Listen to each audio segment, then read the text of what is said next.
윤석열 대통령에 대한 체포영장이 다시 발부되면서 국회에선 긴장 분위기가 고조되고 있습니다. 네, 국회 취재기자 연결해서 전국 상황 알아보겠습니다. 홍사연 기자. 네, 윤 대통령의 체포영장 재집행 여부를 두고 여야 모두 촉각을 곤두세우고 있습니다. 지난 영장 집행 당시 국민의힘 의원 40여 명이 체포를 막기 위해 관저에 집결했던 상황이 재현될지도 관심이 쏠리는데요. 당내 분위기는 엇갈리는 모습입니다.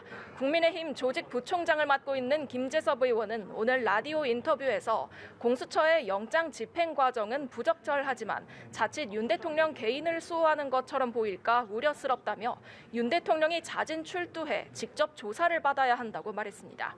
반면 한 친윤계 의원은 연합뉴스TV와의 통화에서 오늘이든 언제든 갈 생각이 있다며 다른 여러 의원들도 여기에 공감하고 있다고 전했고요.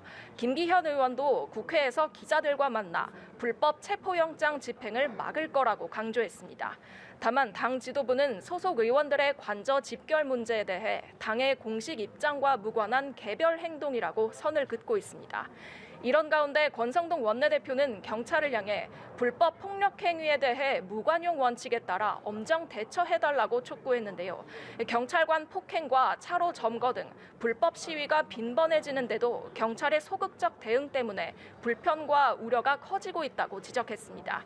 민주당이 최상목 권한대행을 직무유기 혐의로 고발한 것에 대해서는 아버지 이재명 대표의 조기 대선을 위해서라면 다 팽개치고 무조건 해치우겠다는 태세라고 비판했습니다. 반면 민주당은 윤 대통령의 신속한 체포를 거듭 촉구하고 있습니다. 민주당 박찬대 원내대표는 오늘 오전 최고위원회의에서 가용 가능한 장비를 총동원해서라도 관저에서 윤석열을 끌어내야 한다며 법을 방해하는 자는 누구든 현행범으로 체포하라고 강조했습니다.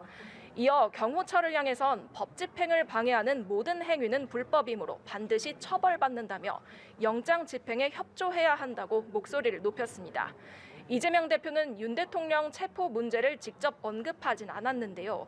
다만 사회의 법 질서가 지켜지지 않으면 경제와 민생은 그야말로 모래성이 될 수밖에 없다고 말하며 윤 대통령에 대한 신속 체포를 우회적으로 강조했습니다.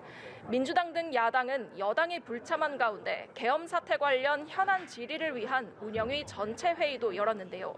증인으로 채택됐지만 불출석 사유서를 내고 나오지 않은 정진석 비서실장과 박종준 경호처장 등을 고발하기로 결정한 가운데 경호처만 별도로 현안 질의를 하는 방안을 검토 중입니다. 네, 오늘 오후에 열리는 본회의에선 이른바 쌍특검법 재표결이 예정돼 있죠. 네, 여야는 오늘 오후 2시 본회의를 열고 총 8개 법안의 재표결에 나섭니다. 최상목 권한대행이 지난달 거부권을 행사했던 내란 특검과 김건희 여사 특검법을 비롯해 한덕수 국무총리가 거부했던 양곡관리법 등입니다. 재의결이 되려면 재석 의원 300명의 3분의 2, 즉 200명의 찬성표가 필요한데요. 야당 의원들이 모두 찬성하더라도 국민의힘에서 추가로 8명의 이탈표가 나와야 가결됩니다. 다만 국민의힘이 조금 전 개최한 의원총회에서도 부결을 거듭 강조하고 있어 이들 법안이 재표결에서 가결될 가능성은 낮을 것으로 보입니다. 국민의힘은 내란 특검에 대해 야당에만 특검 추천 권한이 주어진다는 이유로 반발하고 있고 김건희 여사 특검도 여권에 대한 전방위적 공세라며 반대하고 있습니다. 민주당은 만약 특검법이 부결되더라도 곧바로 재발의에 나선다는 방침입니다. 지금까지 국회에서 연합뉴스TV 홍사연입니다.